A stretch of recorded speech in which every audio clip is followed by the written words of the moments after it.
U svakom narodu i u svakom vremenu svečovekoljubivi Gospod daje crkvom svoje svetitelje, koji će njegov verni narod prosvećivati i osvećivati i na zemaljskom putu njegovom ka carstvu nebeskom rukovoditi. I u srpskom narodu, otkako on postade Hristov, Gospod neprekidno davaše svoje svetitelje, u kojima se Bog proslavljaše i posvjedočavaše, a pravoslavni ljudi kroz njih spasavaše i bogougodno prosvetljivaše. Mnoge i velike svetitelje Gospod dade svakom kraju zemlje srpske, u svakom vremenu njegove istorije, i u prvo doba slobode i u kasnije doba ropstva. Tako i zahumskoj zemlji srpskoj, a kroz nju i svemu rodu svetosavskom, dade Bog u teško doba turskog ropstva ovog svetog i bogonosnog oca našeg Vasilija, novojavljenog čudotvorca Ostroškog i Zahumskog.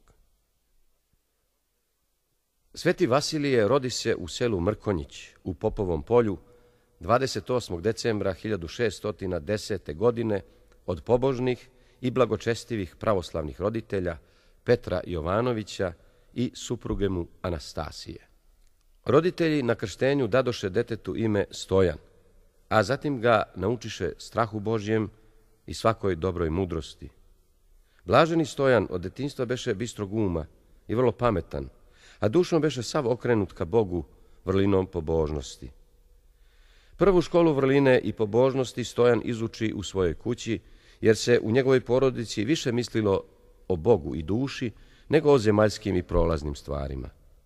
Iako mlad, prepodobni je redovno išao na sveta crkvena bogosluženja. Stupajući na prag hrama Božjeg, on je pravio metanija i pobožno celivao najpre crkveni pod, a onda i sveti krst i svete ikone u hramu. Na svetoj liturgiji je stajao sa strahom Božjim, verom i ljubavlju, kao da stoji pred prestolom Božjim. Odlikovao se svagda smirenošću i ozbiljnošću, a takođe i milostivošću srca i duše. Njegova porodica beše siromašna i jedva da hleba imađaše koliko treba. Da bi dete sklonili od neprijatelja, a ujedno želeći da se on i knjizi i pismenosti nauči, roditelji ga odvedoše u najbliži u tom kraju manastir zvani Zavala, koji beše posvećen vavedenju presvete Bogorodice i u kome iguman beše Stojanov stric, Serafim. Ovde se blagorazumni mladić Stojan nauči mudrosti svetoga pisma i svetih otaca i takođe i korisnim svetskim naukama. Kad zatim beše zamonašen, na monašenju dobi ime Vasilije. Ovo mu ime beše znak da se u budućem podvižništvu i episkopstvu svom ugleda na svetoga i velikog jerarha crkve Božije, Vasilija Velikog. U to vreme beše se proširila u zapadnim pravoslavnim krajevima usiljena latinska propaganda. Klirici rimski, zvani jezuiti, poslani iz Rima od rimskog pape da koriste teško stanje robovanja i stradanja pravoslavnih, da bi ih obratili u svoju latinsku jeres i počinili papskoj vlasti, behu nasrnuli u to vreme na krajeve Primorske, Crnogorske i Hercegovačke. Želeći da se udalji od zlobe i spletkarenja, prepodobni se vrati natrag u svoj manastir Tvrdoš. No ni tamo on ne prestade da se bori za očuvanje pravoslavne vere i za zaštitu svoga naroda od opake tuđinštine. Zato i bi u narodu nazvan revniteljem pravoslavlja. Ali lukavi vrag roda ljudskog ni ovog puta ne ostavi ga na miru. Ranija mržnja njegovih neprijatelja i sada se opet razbuktavaše. S jedne strane to behu poturčenjaci, a s druge agenti Latinske unije. Njegovo neustrašivo revnovanje i neumorno apostolsko pastirovanje samo povećaše mržnju i nasilje bogoprotivnika, tako da svetitelj bi ponovo prinuđen da se ukloni iz tog kraja. Ovoga puta on odluči da otputuje u Svetu Goru, u taj svetionik pravoslavne vere i vrlinskog života.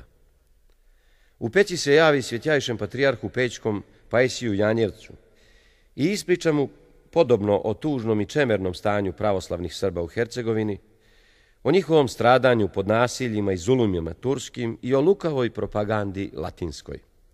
Zatim izloži svetom patrijarhu svoju želju da otputuje u Svetu Goru i zatraži zato njegov blagoslov.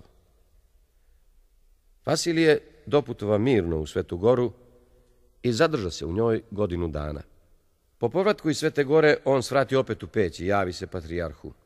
Svjatjejši patrijarh tada sazva otačastvene arhijereje i na sveto preobraženje Gospodnje 1638. godine hirotonisa Vasilija za episkopa i postavi ga za mitropolita Trebinskog sa sedištem u manastiru Tvrdošu.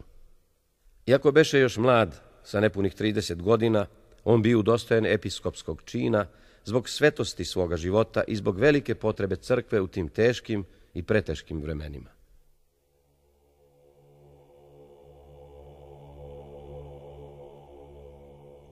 Sinđelija. Gavrilo, milošću Božjom, arhijepiskop Pećki i svih Srba i Bugara i svih drugih zemalja i zapadnog Pomorja patrijarh. Smjernost moja piše u bogospasnu eparhiju koja se zove Nikšić i Planu i Kolašinoviće i Moraču, koja je Kadiluk Prijepoljski najprepodobnijim igumanima, svešteno inocima i inocima, blagovjernim hrišćanima koji vjeruju u Hrista Boga i svim pravoslavnim hrišćanima. Poslije ovoga neka vam bude znano kako dadoh i blagoslovih višerečnu eparhiju vladiki Zahumskom, Kir Vasiliju, koji je držao pokojni vladika Maksim i svetopočivši vladika Pajsej, neka im je vječno sjećanje. Opet pak primite susrđem višerečenog vladiku i čast mu kazujte odgovarajuću, kao zakonitom svom mitropolitu i što je dogovoreno vladičko davanje i milostinja i blagoslov. Zakonu Božjem povinujte se i svom vladiki čast učinite koja mu pripada, tako da primite blagoslov, a ne kletvu. Tako da vam je na pameti kako bi blagodat Gospoda Boga i zaštita prečiste Bogomatere bili vama i djeci i domovima vašim pravoslavnim. I napisa se ova sinđelija za svako očuvanje i utvrđivanje i dade se vladiki Zahumskom, Kir Vasiliju, u ruke godine 7159. a od rođenja Hristovog 1651. mjeseca 27. novembra indikta 4. na Gračanici. Dodato sa strane i opet, kao što je i ranije bilo, i sada blagoslovi smo tako da jeste, dadoh i blagoslovih i drugi da ne bude osim vladike Kir Vasilija višerečenog. Jula 7165. 1657.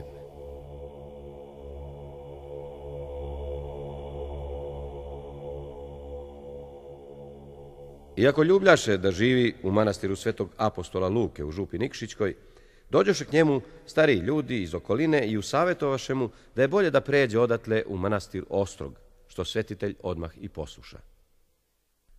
U Ostrogu on počeo kupljati oko sebe i druge monahe i podvižnike i sa njima obnovi crkvu Vavedenja Presvete Bogorodice, koju ranije behu sagradili prethodni ostroški podvižnici.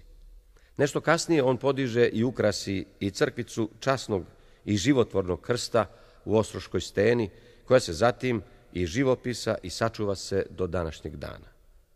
Sam pak svetitelj odade se ovde najstrožijim podvizima, jer nalagaše na sebe podvig za podvigom, sve teži od težega. Iako zidaše crkve i kelije i sopstvenim rukama nosaše kamenje za građenje, on usto brinjaše i o svojoj eparhiji i o poverenoj mu pastvi, pritom nikako ne umanjujući svoj podvig neprestanog bogomislija, molitvenog bdenja i isposništva. Hranjaše se samo voćem i povrćem i svršavaše metanija i ostale podvige monaškog života. Telom bejaše suv, a licem žut kao vosak i sav beše hram presvetoga duha. Neumoran u podvizima molitve, posta, fizičkog truda i rada, kao i mnogobrojnih briga za zemaljska i nebeska dobra svoje pastve, svetitelj Ostroški dostiže polako i do kraja svog ovozemaljskog života.